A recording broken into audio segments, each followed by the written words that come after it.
Each of us has a path of pure potential, the best and fullest life possible. We have the ability to tap into the vast web of life and the power to deepen our connection to the spirit world.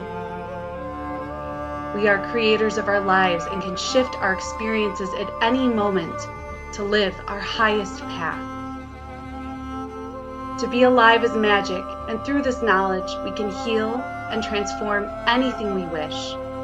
Join me, Felicia Armstrong, as we learn how to apply the ancient practices of shamanism to our everyday contemporary life. Enjoy learning about different aspects of shamanism and living in tune with nature cycles, along with guided shamanic journeys and meditations.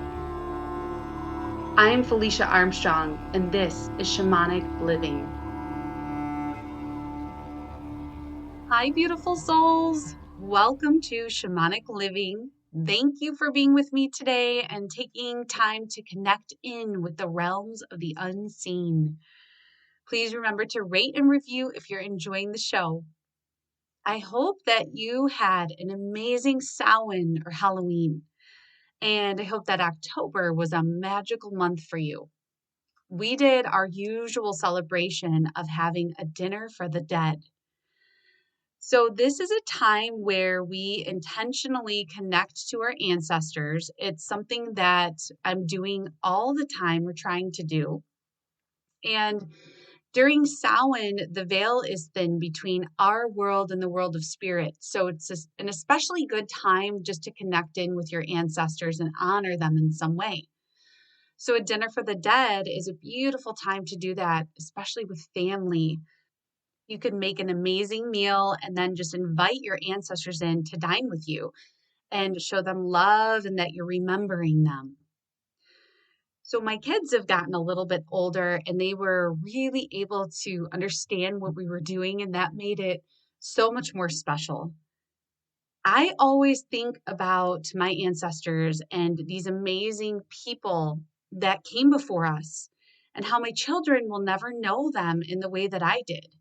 So I love being able to talk to them about who these people were and share that.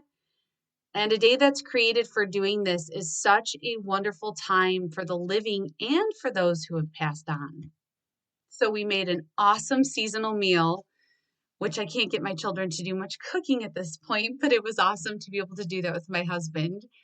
And we sat in the dark with only candles lit. We called in all of our deceased loved ones that we know and going back generations before us, just saying their names out loud and inviting their spirits to join us at our meal. We set a place for them, offering them the same food and drinks that we had. My husband and son even put their hands on the chair that was placed there for our ancestors as we called them in. And both said that they could feel the chair getting warmer, which was amazing to witness. It just felt really special. So a dinner for the dead, or dumb supper as it was called historically, was usually meant to be done in complete silence. But I feel so much more joy by talking about my ancestors and sharing stories of them. And truthfully, that's what our ancestors want anyway. In almost every reading I've ever done where a loved one comes through with messages, it's usually to encourage their living loved one to create joy and to move forward. So when we do this form of ritual for our loved ones, we make it a bright and magical celebration, not dark and dreary. The joy you can feel from the spirit world is palpable. Samhain is actually historically celebrated from October 31st until November 1st.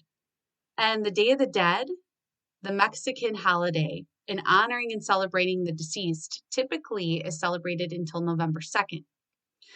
So even though Samhain is past, we're still moving through the dark time of the year where we can do some really deep healing work by turning inward. So for today, I felt called to talk about ancestral healing and reverence.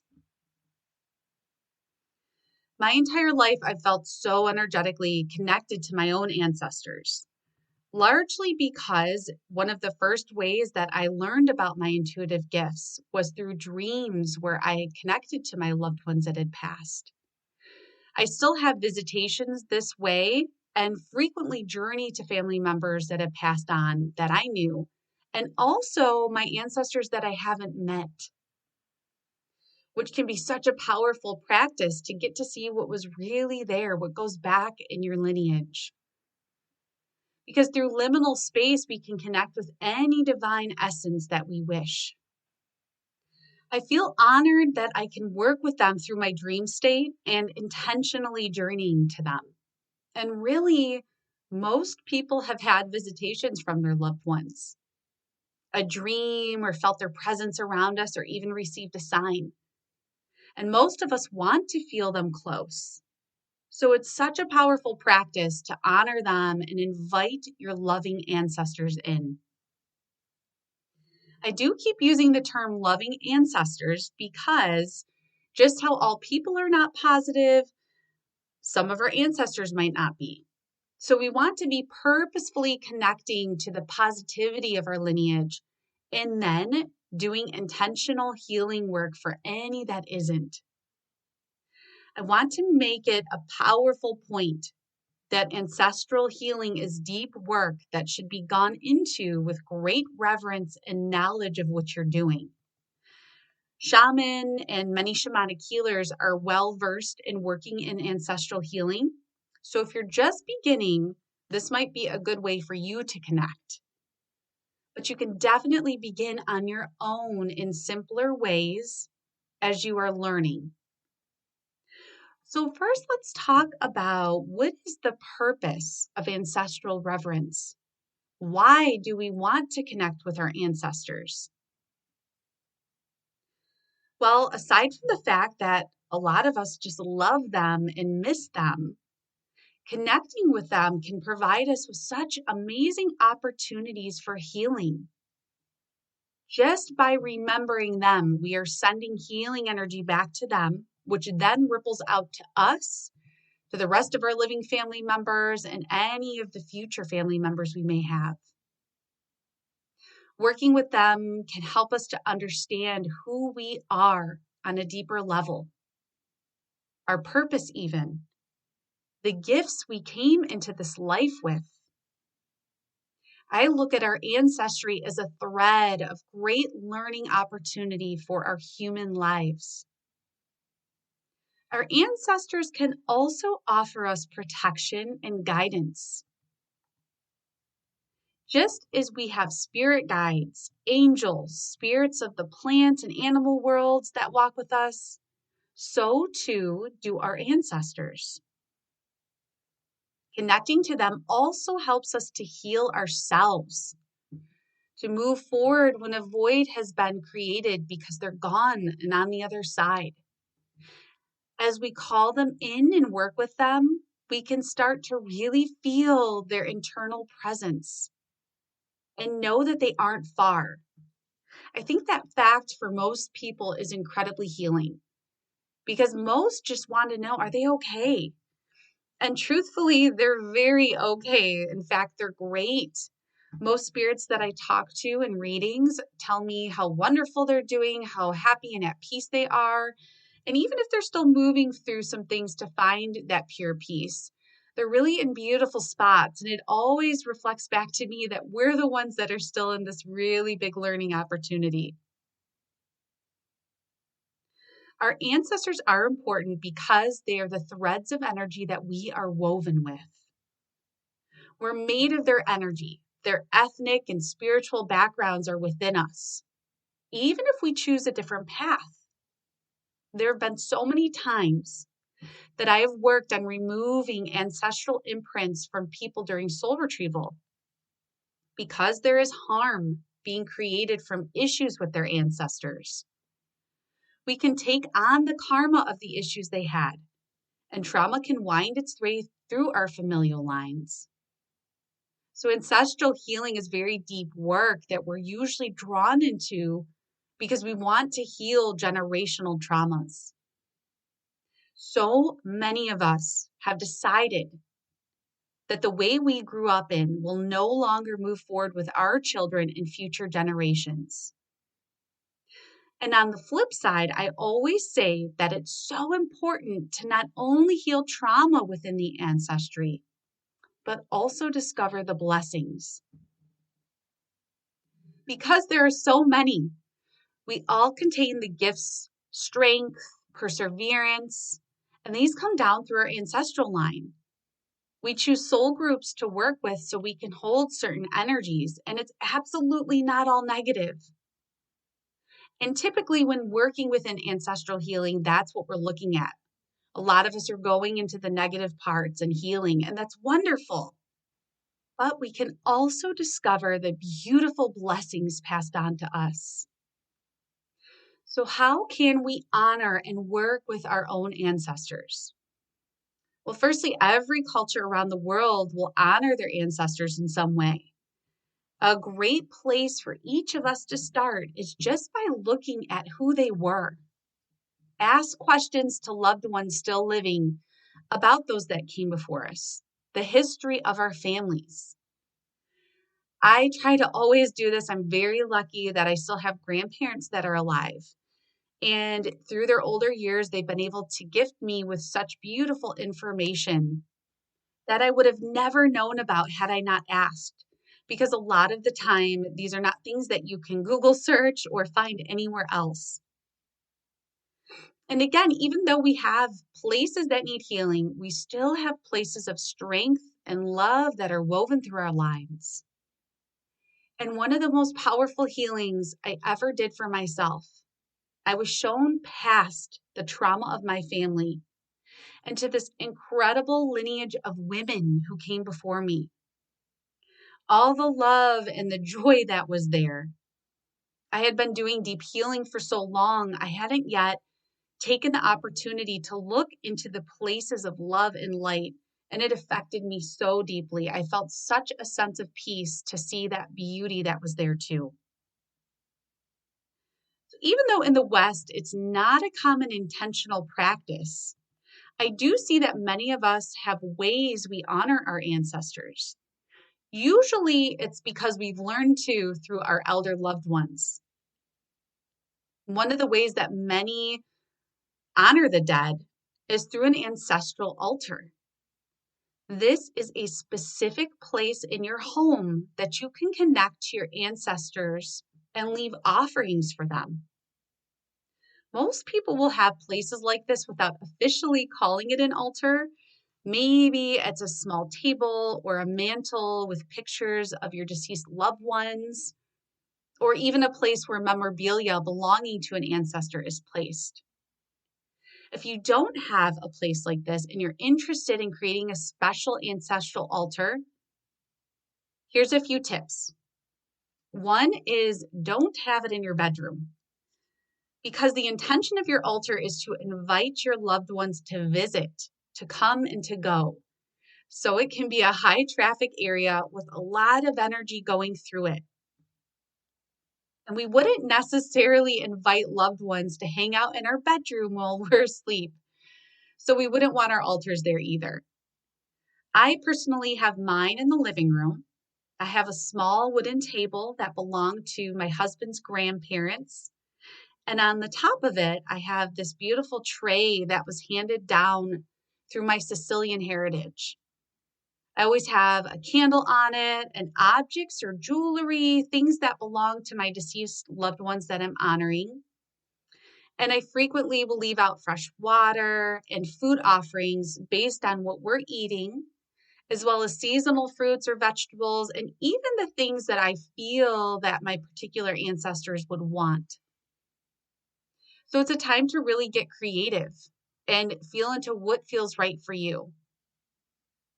I also kind of always give people the tip that you may want to keep it kind of simple, because the point of the altar too is to be working it, is to be moving energy. So if you make something really elaborate, it can get kind of hard to move everything around. But I always say that magical work is about intention. I hold great reverence for how things were done historically. But now most of our backgrounds consist of mixed heritages. It's beautiful to learn about your heritage and take what feels authentic for you and put it into your practice. I feel so strongly that we need to honor the history of what is there, but try to create traditions that work in our modern times too. So there is no wrong way to make an altar as long as you're doing it in love and reverence. And then feel into specific times of year that may be great to connect with ancestors, like Samhain, October, November, where we're at right now. So for today, I wanted to take you on a journey to an ancestor. So today, I wanted to take you on a journey to an ancestor to discover the blessings that have been handed down to you from your ancestral lineage. So you can begin to connect with this line of people, of spirits, of blessings that you hold within yourself. So now let's take a moment to shift our awareness and begin to get into a comfortable position, knowing that your comfort is so important to help you ease naturally into a trance state. So once you've found a good place for yourself and you've moved your body in a way that feels good, you can gently close your eyes and begin to breathe deeply in through your nose and out through your mouth.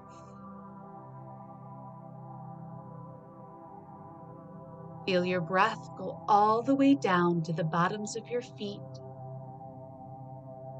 and breathing back up and out of your mouth. Take 3 long, slow breaths in and out,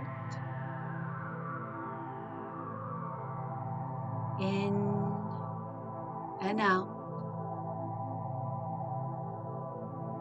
in and exhaling out fully. Allowing your breath to become rhythmic and natural.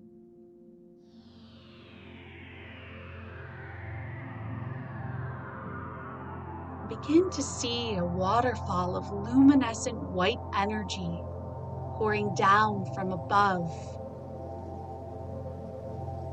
Source light down into your head, down your throat, filling your heart.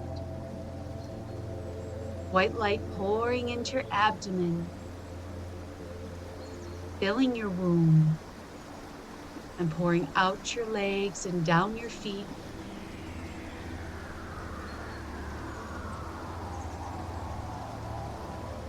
See yourself as a tall, sturdy tree, pulsing with magical light, roots extending down into Mother Earth. Long, lacy roots grounding you to her.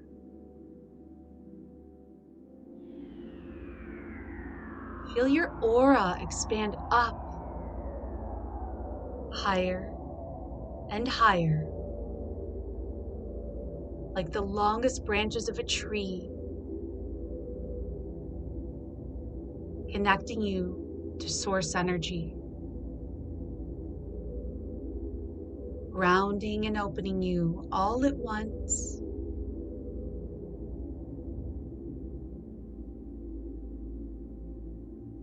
Now safe, connected, and open, begin to feel yourself traveling down through the earth, moving lower and lower until you drop down into the lower realm of the spirit world. You find yourself in a beautiful autumn forest, The leaves have all turned brilliant shades of yellows, oranges, and reds. They float down softly off the trees, continuously like snow. The sun is just beginning to set. The last warm rays casting a glow into the forest.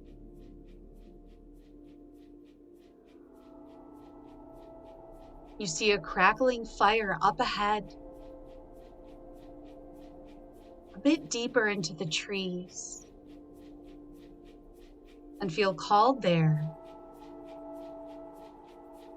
And as you approach, you see one of your ancestors waiting for you.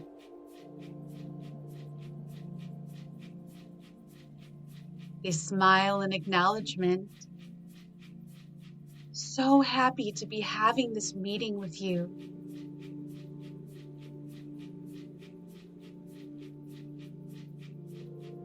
So happy you are ready to learn more about the lineage you came from.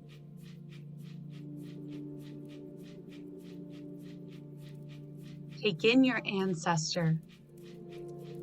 Are they male or female? What color is their hair, their eyes? Maybe you can tell their ethnic background, or they tell you where they came from. Completely open, you just witness.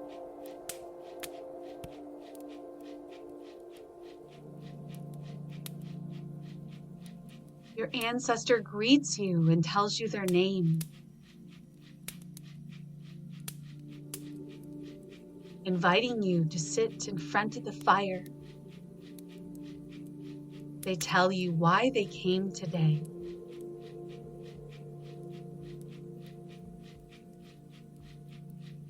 What side of your family they belong to.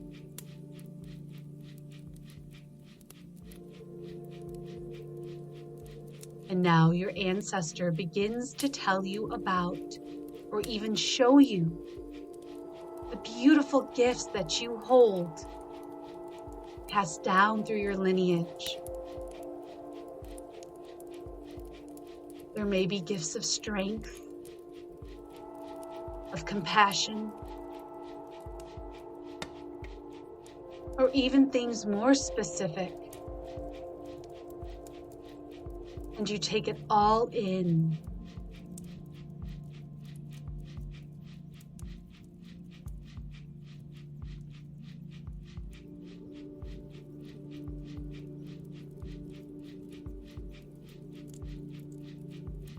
Your ancestor tells you about the gifts that you are meant to come forward with in this lifetime.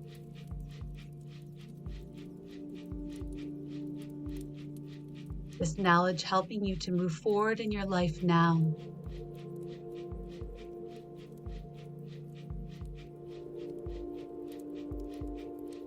You may be aware of what you hold or not.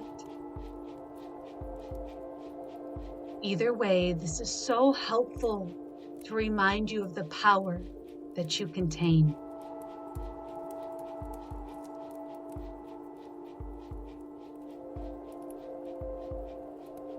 You thank your ancestor and give them some type of offering of love or gratitude.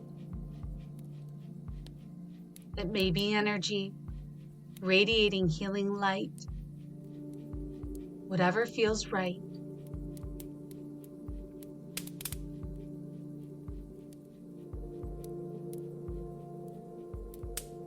And your ancestor may have a gift for you.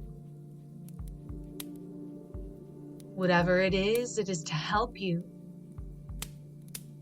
And you accept it fully.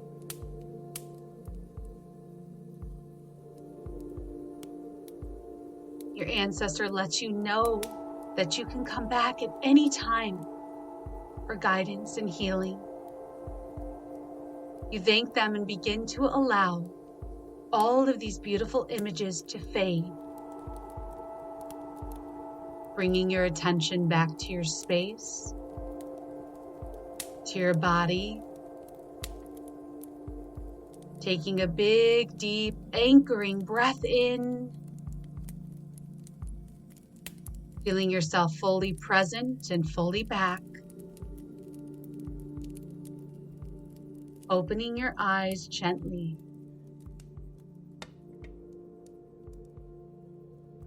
So how was it to connect to an ancestor? Was this somebody that you knew of or somebody new? This is a journey that you can take time and time again to connect back in with whoever showed up for you today or any other ancestors you may be hoping to connect with. Ancestral healing is powerful and can do so much for ourselves and those who come before and after us. Thank you for taking the time out to be with me today, as always. And remember to subscribe if you're enjoying the show. And if you're on Apple, please rate and review. Don't forget that you can keep in touch with me and my offerings through my website, FeliciaArmstrong.com, through Instagram, through my tag at Felicia.s.Armstrong, and my Facebook page, Felicia Armstrong, Shamanic Healer. If you are ready to explore your ancestry, your lineage, I would be honored to help. May you revel in the light and love woven through your lineage and into your spirit. Have a beautiful day.